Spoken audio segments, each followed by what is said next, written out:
El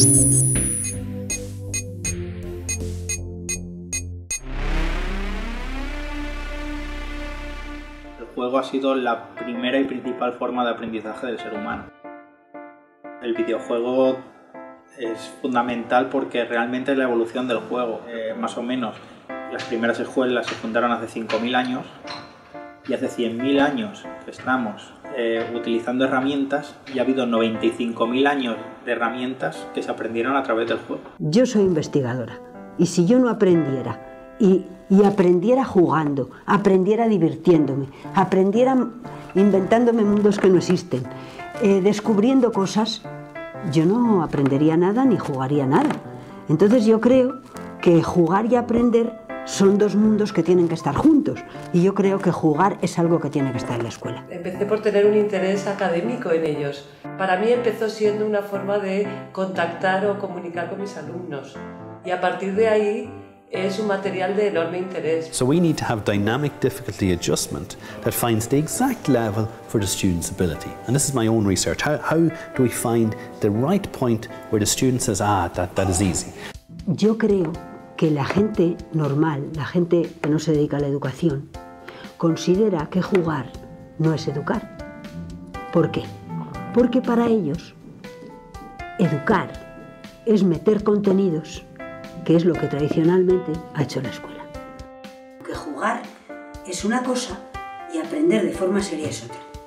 Yo estoy totalmente en contra de esta idea. En el ámbito educativo en el que yo me muevo, siento que está todavía poco explotado la tecnología y que se puede explotar todavía más y que hay un ámbito de desarrollo muy importante. Puede ayudarnos a ver todas esas facetas que nosotros podríamos llegar a ser y que en estos momentos no somos y que no podemos ser tampoco. Entonces, creo que principalmente lo bueno es que nos permite experimentar con otras vidas, con otros modos de ser y nos dice, tu vida no solo es así. Acabo de superarme a mí mismo, acabo de romper una barrera que en mi mente decía, no vas a poder, abandona ya, no vas a poder pasarte esto, no vas a poder en la vida conseguir lo que han conseguido otra gente que se ha pasado esta pantalla, tú no vas a poder, olvídate.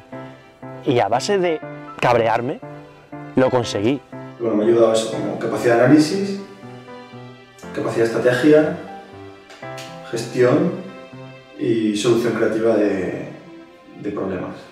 Es lo que más me ayuda a mi juego. Y bueno, y por supuesto a entenderme bien con las tecnologías digitales desde muy pequeño. Es decir, es esa sensación, no es pasarse esa pantalla, sino la sensación que te da después de pasar esa pantalla de decir, oye, puede ser mejor. Si te esfuerzas puede ser mejor y en realidad esa enseñanza se puede aplicar en todo, no solo en los videojuegos. A mí me encanta que mis hijos jueguen a videojuegos. Creo que es una forma de cultura de la que deben ser consumidores. Quiero que jueguen a la mayor variedad de juegos posible. Cuando eran más pequeños yo escogía los videojuegos por ellos, ahora ellos los escogen ellos mismos. Están enganchadísimos a los videojuegos online muy populares entre críos de 5 a 10 años, que son Animal Jam y Club Penguin, que son juegos que no conozco para nada ni necesito conocer. Y me gusta mucho porque creo que es una parte de tu experiencia como consumidor de cultura que hoy en día es imprescindible. No serías un consumidor de cultura completo si no jugaras bastante a videojuegos. Entonces, bueno, eso siempre es un tiempo de reflexión. Y es un tiempo de planificación también. En cierta forma, me parece que eso después lo vas aplicando en otras áreas, que no será el videojuego, pero lo vas aplicando en lo que es tu vida, ¿no? Como, me parece que hasta como que te ordena la cabeza en algunos aspectos, ¿no? Eso sí, el videojuego es un auténtico vampiro de tiempo. Pues intentar acotar un poquito el tiempo que le dedican, porque lo único malo que puede tener el videojuego son las otras cosas chulas que puedes estar dejando de hacer por estar jugando a un videojuego. Mi investigación iba a estar centrada en crear un videojuego para los chavales que estuvieran hospitalizados. Juegaterapia es una ONG. El objetivo que tiene es llevar consolas usadas a hospitales en la zona de oncología infantil, niños enfermos de cáncer.